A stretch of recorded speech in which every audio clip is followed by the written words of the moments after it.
Boa noite, meu nome é Murilo. Vamos falar um pouco sobre os materiais elétricos. Então, os materiais elétricos são vários materiais que estão utilizados para distribuição de energia elétrica nas nossas residências, comércios e indústrias. São materiais que a gente utiliza basicamente nesse transporte para que a energia chegue com segurança e eficiência às nossas casas. Não só nossas casas, como também comércios, indústrias e fazendas. Fazendas em particular têm energia de eletricidade, além de uso diário, equipamentos, mas também para irrigação, maquinários agrícolas e ainda, por exemplo, fazendas em que a extração de leite é preciso ser conservada em geladeiras especiais. Então, a energia elétrica está no uso diário e entender os materiais e como funciona cada um é extremamente importante para que a gente consiga essa eficiência e não falte. Inclusive, falando-se de propriedades rurais, a eletricidade é algo mais complicado ainda, porque nas grandes cidades, nos centros urbanos, já falta-se energia normalmente. Então, andando-se de fazendas, é mais provável que a gente falte energia, porque além da distância do consumidor à rede, ainda a gente tem outros problemas, como intempéries, chuvas, e até chegar ao suporte é mais complicado ainda. Então, entender toda essa dinâmica, saber quais materiais utilizar e, além disso, saber toda a dinâmica para você não perder o seu produto e o seu trabalho é de extrema importância. Agora a gente vai apresentar cada alguns tópicos importantes para vocês entenderem melhor sobre os materiais elétricos.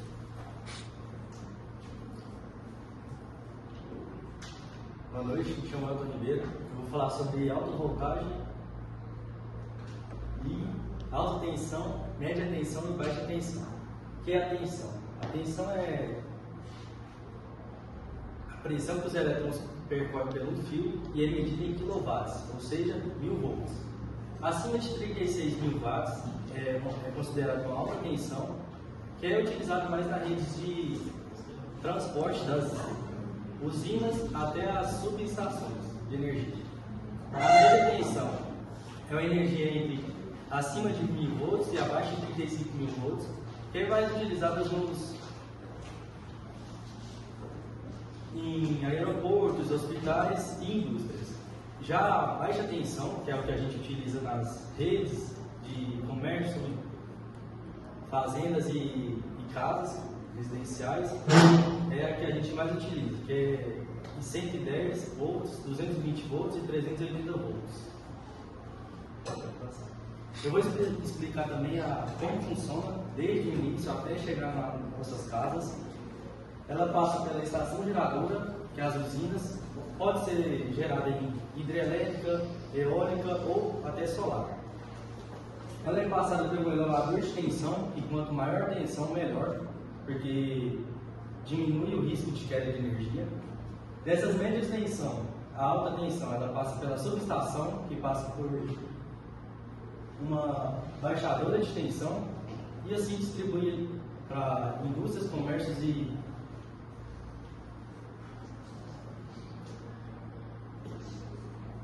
os consumidores primários, que no caso é uma tensão média, uma tensão maior que as residenciais ou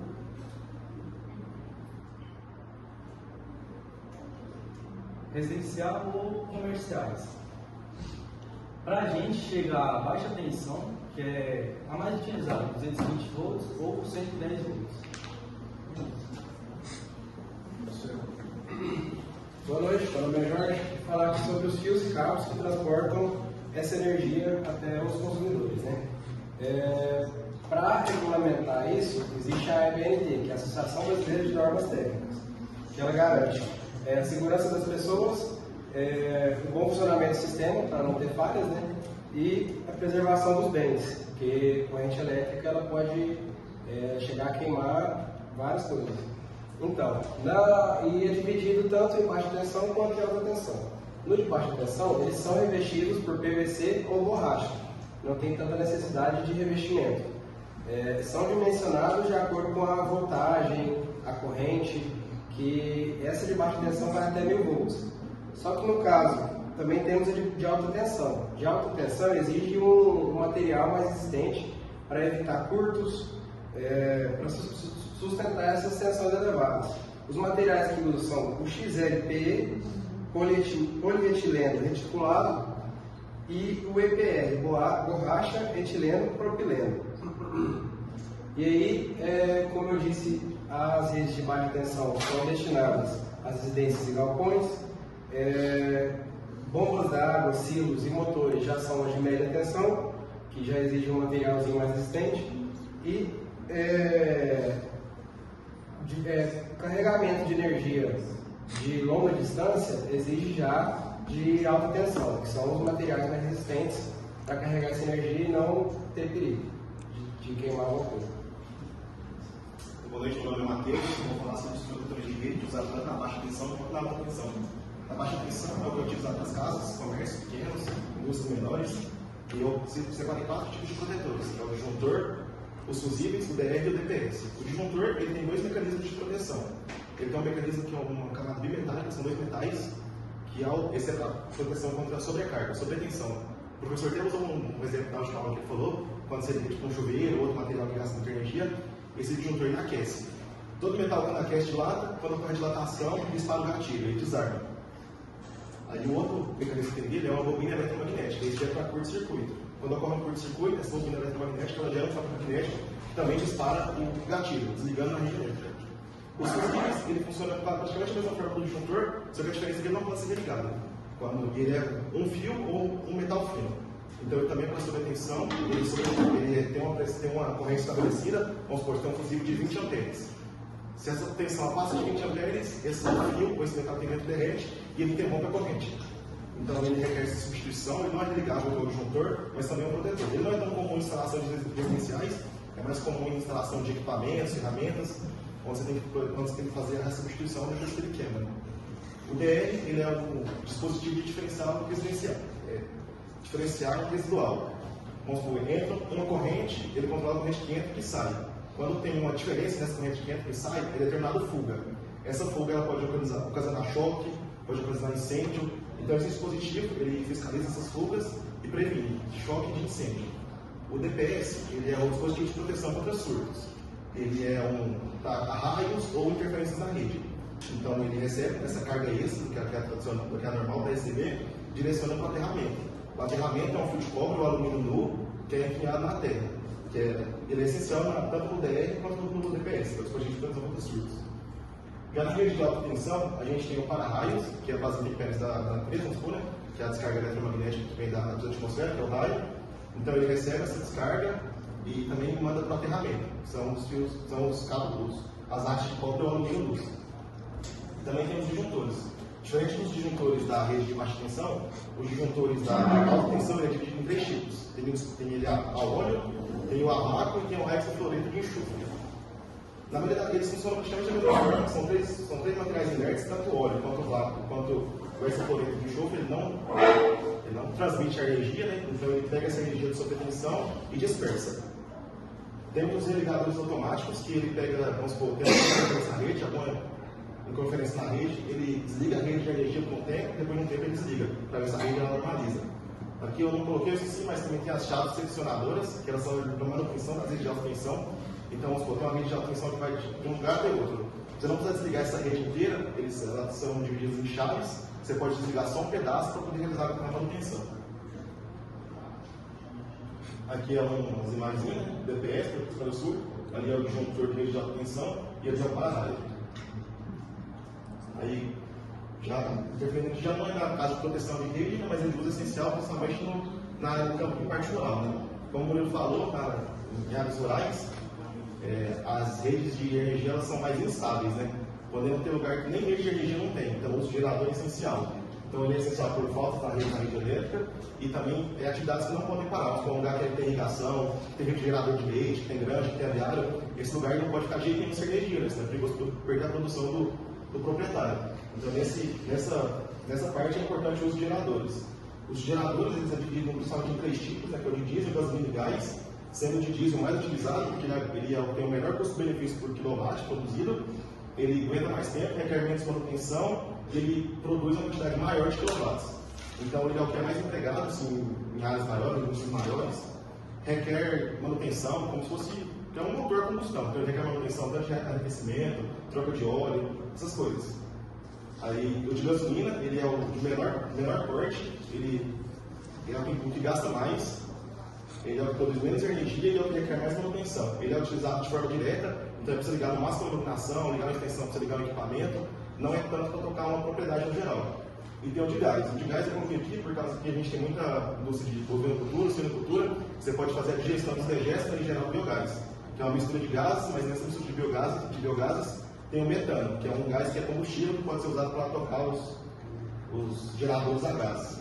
Aí tem o tipo de ligação, o tipo de conexão que você pode fazer com esses geradores. Né? A gente tem a portátil de ligação direta, que é no caso do gerador a gasolina, que ele tem direta saída para desligar uma extensão, desligar um equipamento.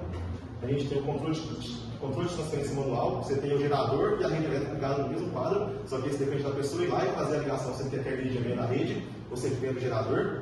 E temos o QPA, que é o quadro de transferência automática, que ele é tanto ligado à rede que vem da concessionária, quanto à rede que vem do gerador, que ele detecta, vamos falar, a energia que vem da concessionária cai e ele automaticamente já transfere para o gerador. Não depende da manuseio de uma pessoa. Aqui eu coloquei os exemplos, esse aqui é o a diesel, esse é o a gás e esse é o gasolina. Boa noite, meu nome é Henrique, eu vou estudar a apresentação de classificação de fios.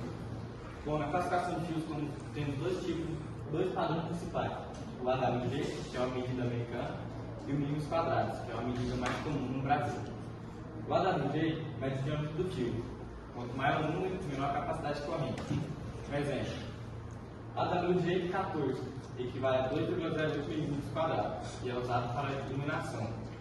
O outro exemplo é AWG, que é uma medida americana, 10, que equivale a 5,26 milímetros quadrados, que é usado e já serve para as tomadas de potência. Já no sistema métrico, usamos diretamente a área da seção do fio em milímetros quadrados. Por exemplo, 2,5 milímetros quadrados fios de 2,5 milímetros quadrados é usado em tomadas, enquanto fios de 6 milímetros quadrados é usado em chuveiros elétricos. Na zona rural, como a distâncias são maiores, é comum usar cabos mais grossos, de 6 a 10 milímetros quadrados, para não correr o risco de queda de tensão em motores e bombas de irrigação.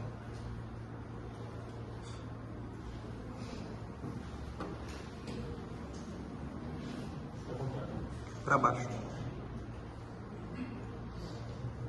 Bom, eu sou o João Pedro, eu vou falar sobre tipos de tomadas, que são a de baixa pressão, alta pressão, as de usos industriais e as de ambientes rurais.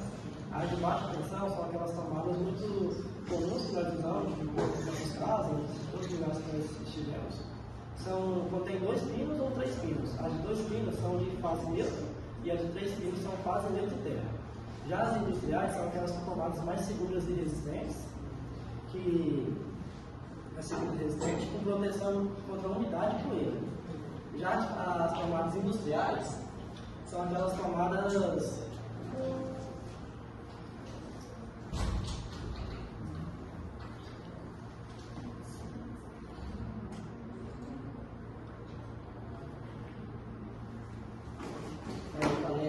baixa tensão. Já a tensão agora não são tomadas comuns, são conectores especiais que são muito usados em terminais,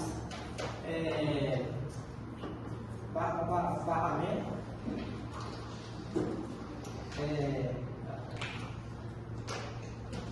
terminais, barramentos e conectores. Elas são usadas muito contra o risco de carga elétrica. Já para finalizar, tem as tomadas de ambientes rurais, que são muito usadas em aterramentos ou em áreas úmidas, como os currais, pocilgas ou irrigação, para manter a segurança. Vou passar a palavra agora para o Fernando. E antes de finalizar, só uma curiosidade. Por vezes a gente, quando viaja, quando passa por via, a gente vê essas imagens aqui, aqueles alta tensão sobre esses postes e tudo mais, e vocês podem observar, às vezes fica na cabeça do gente porque é curvado e tem aquelas bolas sinalizadoras. Então eu vou explicar por quê. Só de curiosidade. A aprovação dos fios é necessária porque, assim como a gente já falou, refalou, como passa a rede de tensão o tempo todo, isso provoca calor. Quando provoca calor, algo dilata. Se acaso eles fossem esticados, quando ocorrer a dilatação, eles podem ser arremetados ou então até entortar os postes, dependendo da tensão. A partir do momento em que eles são curvados, ao esticar, eles não vão arrebentar porque tem um espaço para esticar, digamos assim. Além disso, quando bater ventos fortes ou animais passarem por ele, esse peso é distribuído mais uniformemente, garantindo assim que não rebente. Por exemplo, já. Se a gente for para a gente fazer aqui rapidamente. Se a casa eles estão curvados, a gente vai esticar, ele vai manter. Agora, se a casa eles já estiverem esticados, quando a gente estica, automaticamente ele vem. Então, por isso que eles são curvados dessa maneira, para garantir que, mesmo que ao esquentar, eles não vão arrebentar. Por isso que a gente, quando está viajando, passando por cidades, a gente vê e fala, nossa, mas curvado, eles estão gastando mais fio. Não, tudo isso é física e a física explica por que é utilizado assim. E ainda a gente tem mais tem aquelas bolas. Por vezes o pessoal fala, é enfeite, é para garantir energia. Não, nada mais são que são sinalizadores aéreos. Inclusive, infelizmente, a gente teve até um fato recente, histórico, a morte da Marília Mendonça, porque era uma rede que não tinha sinalização. Então, por isso se faz tão essencial a sinalização dessas redes.